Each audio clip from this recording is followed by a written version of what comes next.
She worked at the Bellagio for 17 years.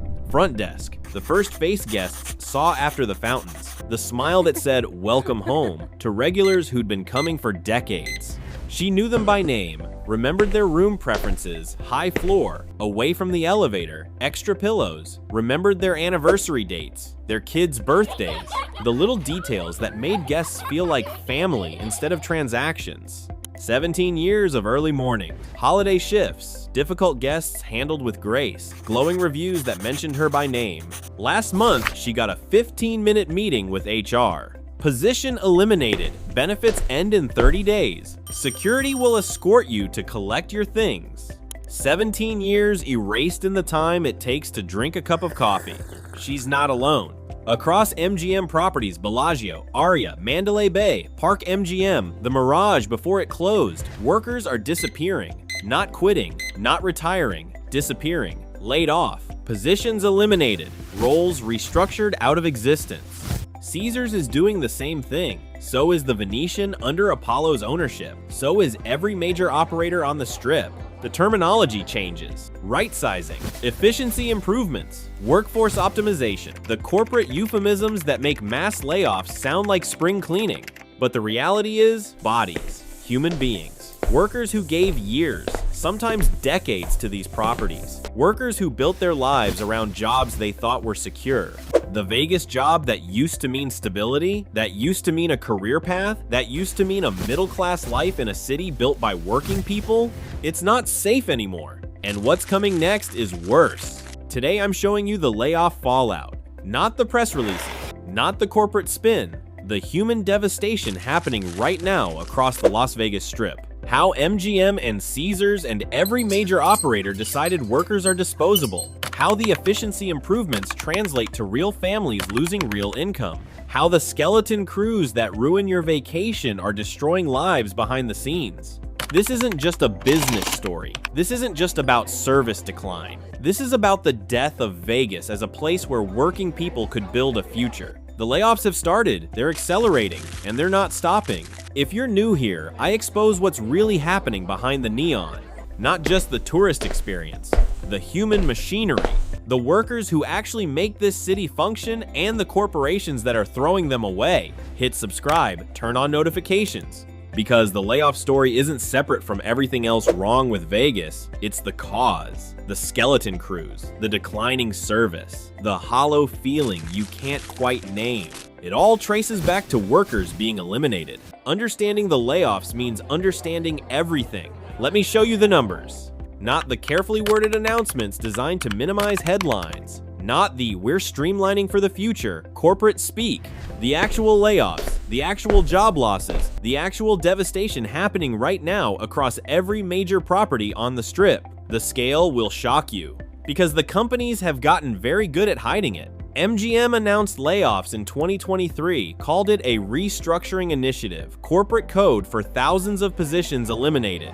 But that announcement, that was just what they had to disclose, the tip showing above the water. Caesars has been quietly cutting since the merger debt started crushing them. Departments consolidated, positions combined, 2 jobs becoming 1, 3 jobs becoming 1. The Venetian under Apollo ownership private equity doesn't announce layoffs. Private equity just makes them happen, quietly, steadily. The workforce shrinking quarter after quarter without a single press release. The official numbers, the ones that make the news, they're a fraction of the reality. The real cuts happen in shadows. The positions that simply don't get filled when someone leaves. The retirement not replaced. The resignation not backfilled. The slow bleeding that doesn't generate headlines because technically nobody was laid off. The departments that shrink through attrition. Housekeeping that had 40 people 2 years ago now running with 28. Front desk teams cut in half. Food and beverage slashed. Maintenance crews thinned to the breaking point. Talk to anyone who actually works on the Strip. Buy them a drink away from their property. Ask them how many colleagues they've lost in the past 2 years. The number is always higher than you expect. Always. The people doing the jobs know the real count, and the real count is devastating. But the layoffs you've heard about, the ones that made the news, the restructuring initiatives, the acknowledged cuts, they're just the first wave. The next wave is already being planned, already in the boardroom presentations, already approved in principle.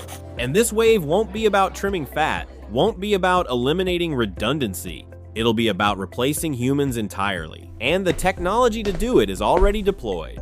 Behind every position eliminated is a person, a life, a family. Let me introduce you to some of them. Not their real names, they're afraid of retaliation, afraid of being blacklisted, but they're real stories. The dealer, 12 years at the same property, same pit, knew the regulars like family. He could tell when someone was having a bad night, when they needed a friendly word, when to slow down the game and let them breathe, when to crack a joke that broke the tension. He made the tables feel like community, made losing feel less lonely, made the casino floor human instead of mechanical.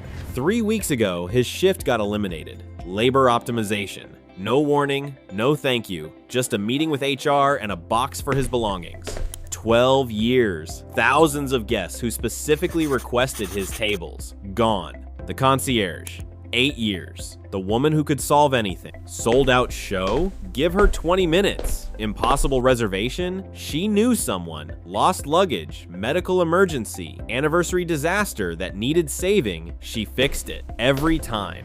Guests sent her Christmas cards, mentioned her in reviews, came back specifically because they knew she'd be there. Her position was consolidated, merged with 2 other roles into one job that nobody can actually do well. The impossible problem solver replaced by an app that can't solve anything? She's working at a call center now, taking complaints for a health insurance company, using the same skills that made guests feel cared for to explain why claims got denied. 8 years of magic, answering phones in a cubicle. The housekeeper, 22 years, same property since it opened. She remembered which guests wanted extra towels, which ones were allergic to feather pillows, which ones appreciated the bathrobe folded just so. She took pride in rooms that felt perfect, not just clean welcoming, the little touches that made guests feel considered, the attention that made them feel valued. Her crew got cut from 15 to 9. Same number of rooms, same expectations, impossible math that she tried to make work through sheer will. Last month, she couldn't keep up, too many rooms, not enough time. A guest complained about a detail she missed. After 22 years of perfect performance, she was written up for failure to meet standards. The standards she'd spent 2 decades helping define. The companies don't talk about these people. Not really. The press releases mention streamlining and operational efficiency. The earnings calls celebrate labor cost optimization, the reduction in human beings measured as a line item improving. The CEO gets asked about layoffs and pivots to investing in the guest experience. The irony lost on no one except, apparently, the CEO. They don't mention the 17-year employee getting 15 minutes with HR. Don't mention the dealer who made tables feel like home. Don't mention the concierge whose magic can't be replicated by an app. They don't mention the families scrambling for health insurance, the mortgages suddenly at risk, the kids who have to change schools because mom or dad can't afford the neighborhood anymore. The human cost is invisible in the quarterly reports, a line item called reduced labor expense that used to be people. The layoffs have already devastated thousands of Vegas workers. Families, careers, lives built around jobs that don't exist anymore. The 17-year employees, the 12-year dealers, the 8-year concierges, the 22-year housekeepers, real people with real skills who made real contributions discarded. But here's what makes this a crisis instead of just a tragedy. The layoffs aren't a temporary cost-cutting measure. They're not a response to a bad quarter. They're not a short-term fix while the market recovers. They're the beginning of a permanent transformation. The casinos have decided they don't need these workers anymore, don't want them, see them as costs to eliminate rather than assets to preserve. And the technology to replace them, the kiosks and apps and robots and AI, it's not coming someday. It's here, deployed, running right now on casino floors across the Strip. The workers who built Las Vegas are being thrown away, and what replaces them isn't human at all. Why now? These companies printed money for decades. Vegas was a cash machine. The tourists kept coming. The gambling revenue kept flowing. The profits kept climbing. Why are corporations that dominated an entire industry suddenly deciding they have too many workers? Why is the 17-year employee disposable now when she wasn't disposable 5 years ago? The answer isn't one thing. It's three forces colliding at once, three pressures that are crushing workers from different directions. Let me show you the machinery behind the layoffs. Start with the debt. Caesars Entertainment carries nearly $12 billion in debt. Billion, with a B. That's not a typo. $12 billion borrowed and owed. Think about what that number means. Interest payments alone, just the interest, not the principal, consume hundreds of millions of dollars per year, every year, before they pay a single employee. Before they turn on a single light, before they do anything, hundreds of millions go to the banks. That debt came from the merger, from private equity loading the company with borrowed money, from financial engineering that made bankers rich and left Caesars gasping for air. MGM's situation is different but equally crushing. They sold their buildings, the Bellagio, the Aria, properties they built and owned, sold to Blackstone and VC and turned into rent payments. Now MGM pays hundreds of millions a year for the privilege of operating casinos in buildings they used to own outright. Money that used to stay in the company, flowing out forever. When you're drowning in debt, when every quarter is a scramble to make payments, you look for costs to cut. And what's the biggest cost in a casino? Labor. Always labor. The thousands of workers who clean the rooms and deal the cards and serve the drinks and greet the guests. A housekeeping department costs millions per year. Salaries, benefits, health insurance, retirement contributions, real money for real people. Cut that department by 30% and you've found serious savings. Millions that service debt, millions that keep creditors happy, millions that keep the whole machine from collapsing. The debt doesn't care about the 17-year employee. The debt doesn't care about the dealer who made tables feel like community. The debt doesn't care about the housekeeper who took pride in perfect rooms. The debt only cares about getting paid, and it gets paid with bodies. But the debt is just the pressure, the weight pressing down, the force demanding cuts. The permission, the justification, the playbook for gutting the workforce that comes from somewhere else. From the people who actually own these companies now, and their approach to workers is terrifyingly familiar. We've seen this playbook before. We've watched it destroy entire industries. Look at who controls Las Vegas now. Not casino operators, not hospitality professionals who came up through the industry, not people who understand that a casino is a collection of human experiences, not just a building with slot machines. Financial engineers, private equity funds, real estate investment trusts, Wall Street entities that see Las Vegas as a portfolio of assets to be optimized. Apollo Global Management owns the Venetian. Apollo, a private equity firm that made its money buying companies, loading them with debt, extracting value, and moving on. Blackstone collects rent on the Bellagio, the Mandalay Bay, the MGM Grand. Blackstone, one of the largest private equity firms in the world, their business model isn't hospitality. Their business model is extraction. VC Properties owns the land under half the strip, a real estate investment trust that exists to collect rent. They don't care about guest experience, they care about lease payments. These aren't companies that love Las Vegas. They're investment vehicles, and investment vehicles have a playbook. We've watched this playbook destroy industries.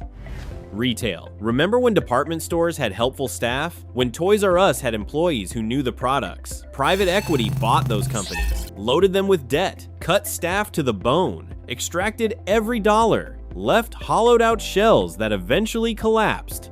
Newspapers. Remember when your local paper had reporters, had editors, covered your community? Private equity bought those papers, gutted the newsrooms, extracted the real estate value, left skeleton operations that can barely function. Hospitals, the same story. Buy, load with debt, cut staff, cut quality, extract cash, optimize for the exit, not the outcome. The playbook is always the same, and now it's being run on Las Vegas. Workers aren't people in this playbook. Workers are line items, costs to be minimized, obstacles to extraction, inputs in a spreadsheet that need to shrink so outputs can grow. The layoffs aren't happening despite the ownership, they're happening because of it. debt pressure demanding cost cuts, private equity ownership providing the playbook for gutting the workforce, two forces squeezing workers from both directions, two thumbs pressing down on people who thought their jobs were secure. But there's a third force, and this one is different. This one isn't about cutting jobs. It's about eliminating the need for humans entirely. Walk through a modern casino, not as a tourist, as an observer. Count the machines doing jobs that humans used to do.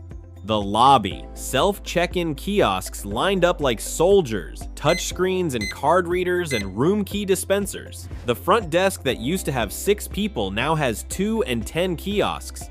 Scan your ID, enter your information, get your room key from a slot. No human interaction required, no friendly face, no welcome home, just a machine and a transaction.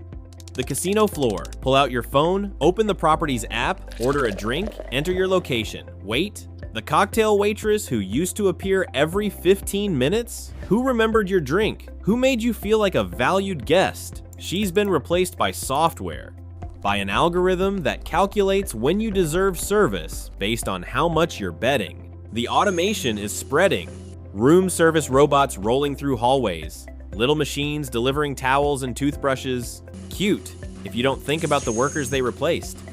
Automated bartenders at some properties. Machines mixing drinks with mechanical precision. No personality, no banter, no human who might notice you're having a bad night and pour a little heavy. Digital concierges. Screens that answer your questions. Chatbots that handle complaints. AI systems that manage reservations and solve problems or fail to solve them without a human ever getting involved. Slot machines that don't need attendance. Table games with automated shufflers requiring fewer dealers. Sports books that run on screens instead of staff. Every job that can be automated is being automated. Every human that can be replaced by a machine is being replaced. And AI is accelerating everything. Not someday, not in the future, right now, being deployed right now across the strip. The technology isn't coming, it's here, and every deployment means fewer paychecks for workers who thought their skills were irreplaceable. The 17-year front desk employee, her replacement doesn't need health insurance, doesn't take breaks, doesn't call in sick, doesn't demand raises. Her replacement is a kiosk that cost $50,000 once and runs forever. 3 forces, all pushing in the same direction. The debt demanding cost cuts. Every dollar saved on labor is a dollar that services the $12 billion Caesars owes. A dollar that pays the rent MGM now owes on buildings they used to own. The private equity playbook, treating workers as line items, costs to minimize, obstacles to extraction. The same approach that hollowed out retail and newspapers and hospitals, now applied to hospitality. The automation technology eliminating the need for humans, kiosks instead of staff, apps instead of waitresses, robots instead of workers. Each force alone would pressure jobs. Together, they're destroying them. The message from ownership is clear, even if they'd never say it out loud. Workers are disposable, not partner, not assets, not the people who create the experience that brings guests back. Just cost, just line item, just obstacles between the current quarter and better margins. And here's what terrifies the people still employed on the strip. The layoffs so far, the thousands already eliminated, those were the easy cuts, the obvious fat, the positions that could be removed without completely breaking operations. The next wave will cut deeper, into the jobs people thought were safe, into the roles that seem essential, into the heart of what makes a casino actually function. The dealers, the remaining housekeepers, the skeleton crews that are already stretched to breaking. Nobody is safe, and the forces driving the cuts, the debt, the ownership, the technology, none of them are going away. The machinery is running, and it's hungry for more bodies. What does Vegas look like when the layoffs finish? When the automation is fully deployed, when the workforce has been optimized to the bare minimum, when the private equity playbook has been executed to completion? The answer is already visible if you know where to look. In the service gaps, in the wait times, in the experience that feels hollow even when the buildings are full. But the full picture, what Vegas becomes when this transformation is complete, is darker than most tourists realize. Picture the casino floor in 3 years, 5 years, when the cuts have finished. The dealer covering 3 tables instead of 1. exhausted, rushing through hands. No time for the banter that made gambling feel social. No energy for the friendly word when you're losing. Just cards and chips and mechanical efficiency. The pit boss watching 6 pits instead of 2. Overwhelmed, missing things, too stretched to notice the problem player, the unhappy guest, the situation brewing in the corner. The one bartender working a bar that used to have 4, line 6 deep, drinks taking 15 minutes, cutting corners because there's no other option. The vodka tonic that tastes like it was made by someone who stopped caring 3 hours ago. Upstairs is worse. The housekeeper cleaning twice as many rooms, rushing through each one, hoping nobody checks the corners, hoping nobody looks under the bed, hoping the supervisor doesn't notice that perfect isn't possible anymore. 40 rooms per shift instead of 20. The math is brutal. 8 hours. 40 rooms, 12 minutes per room, including travel time. 12 minutes to strip beds, scrub bathrooms, vacuum floors, replace amenities, and make everything look pristine. It's not possible. So corners get cut, quality slides. The rooms that used to feel perfect now feel adequate. Sometimes not even that. The front desk staffed by 2 humans and 12 kiosks. The humans only there for problems the machines can't solve. Harried, resentful, answering the same questions the kiosk should have handled. Looking like they want to be anywhere else.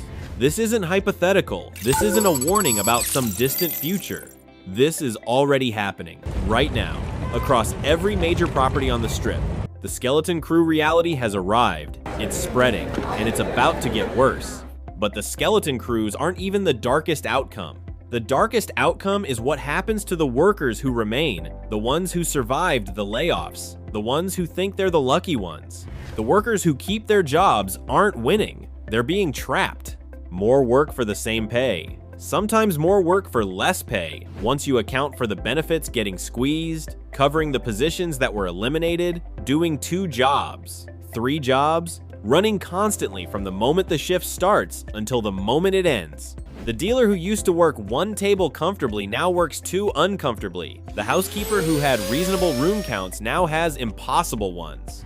The front desk agent who handled check-ins now handles check-ins, plus concierge questions, plus complaint resolution, plus everything the kiosks can't do. No additional compensation, no acknowledgement of the increased burden, just the expectation that you'll absorb the work of your laid-off colleagues and be grateful you still have a paycheck. And they have no leverage to push back. Where would they go? The other casinos are cutting too. The Venetian is laying off. Caesars is laying off. The entire industry is shedding workers. The job market is flooded with experienced casino employees desperate for work. Try to negotiate a raise? There are 50 people who'd take your job tomorrow for the same money. Try to demand better conditions? You're replaceable. Everyone is replaceable. That's the message the layoffs sent. Benefits getting squeezed. Health insurance plans getting worse. Higher premiums, higher deductibles. The coverage that used to feel like security now feels like a gamble. Retirement contributions shrinking. The 401k match that used to be generous getting trimmed. The pension plans for those who still have them under constant threat. The total compensation declining even as the workload increases. Working harder for less and grateful for the opportunity. The survivors aren't secure, they're hostages. Working harder for less money, living in constant fear, watching colleagues disappear, and wondering when their turn comes. One bad quarter, one new automation technology, one executive decision away from their own 15-minute meeting with HR. But there's a third victim in this transformation, one that might hit closer to home. Everyone who visits Las Vegas expecting the experience they remember. Every layoff shows up in your vacation. You feel it the moment you arrive. The longer wait for check-in because the line for human help is 20 deep and nobody told you the kiosk doesn't work for your reservation type. You feel it at the bar, the drink that takes 30 minutes, the server who's covering too much territory to remember you exist, the cocktail that tastes watered down because whoever made it was rushing through orders. You feel it in your room, the small things that aren't quite right, the towel that wasn't replaced, the hair in the shower they didn't have time to catch, the bed that was made quickly instead of carefully. You feel it when you have a problem, the runaround, the person who can't help you because it's not their department, the automated system that can't understand your issue, the hollow apology from someone too overworked to actually solve anything. that hollow feeling, the one you can't quite name, the sense that something is wrong, even when you can't articulate what. That's the layoffs. That's the skeleton crews. That's the human infrastructure being gutted while the buildings stay polished. It's the feeling that you're bothering people by asking for help, that you're an inconvenience instead of a guest, that the staff, the remaining staff, are stretched so thin they can barely function, let alone make you feel welcome. You're paying more than ever. The room rates are higher, the resort fees are higher, the drinks cost more, the restaurants cost more, everything costs more. And you're getting less. Not because the workers don't care, but because there aren't enough workers left to deliver what the prices promise. The laid-off workers are devastated. The surviving workers are trapped. The tourists are disappointed. 3 groups of victims. 3 ways the layoffs cause pain. But here's the doom loop that makes this a death spiral instead of just a bad situation. The cuts that were supposed to save the business are killing it. Bad service drives bad reviews. You had a terrible experience. You go home and write about it. 1 star. 2 stars. Not what it used to be. Save your money. Won't return. Bad reviews drive fewer bookings. The next tourist researching Vegas sees your review, sees 100 reviews like yours, books somewhere else, or doesn't come at all. Fewer bookings drive revenue pressure. The rooms aren't filling. The quarterly numbers are soft. The debt still needs to be serviced. The rent still needs to be paid. Revenue pressure drives more layoffs. Cut costs to meet the numbers. Cut more workers. Cut deeper into the skeleton crew. More layoffs drive worse service. The remaining workers are even more overwhelmed. The experience declines further. The quality drops another notch. Worse service drives worse reviews, and the spiral continues. The executives don't see it, or don't care. The quarterly reports show labor costs down. That's a win. That's a bonus trigger. That's something to celebrate on the earnings call. The long-term damage, the brand erosion, the customers who will never return, that's next quarter's problem. That's the next executive's crisis. That's someone else's mess to clean up. The fact that the business is hollowing itself out, the fact that the cuts are destroying the product that generates the revenue, that doesn't show up on this quarter's spreadsheet. So they cut, and cut, and cut, and the spiral accelerates. Vegas jobs aren't safe. The layoffs have started, and they're not stopping. The automation is accelerating. The ownership demands extraction. The debt demands cuts. The workers who built this city, who made it run, who created the experiences that brought tourists back year after year, they're being thrown away. And what's left behind isn't Las Vegas. Not the real one. Not the one that generations of visitors remember. What's left is a skeleton wearing Vegas's clothes, going through the motions, running on fumes and automation and the memory of what it used to be. Hit subscribe to follow the fallout. I'm tracking every layoff announcement, every automation deployment, every skeleton crew complaint, every sign that the workforce is being gutted. Drop a comment. Do you know someone who works on the Strip? Have they talked about the cuts? About the workload? About watching colleagues disappear? Have you noticed the service getting thinner? The waits getting longer? The experience getting hollower? Because the corporations will never admit what they're doing. They'll call it efficiency, call it optimization, call it the future of hospitality. But the workers know. The 17-year front desk employee knows. The 12-year dealer knows. The survivors doing 3 jobs for 1 salary know. And the tourists are starting to know too, feeling the difference, even if they can't name it, sensing that something broke. Vegas jobs aren't safe. The Vegas experience isn't safe. The Las Vegas we knew is disappearing 1 layoff at a time. And the machinery is still running. I'll see you in the next one.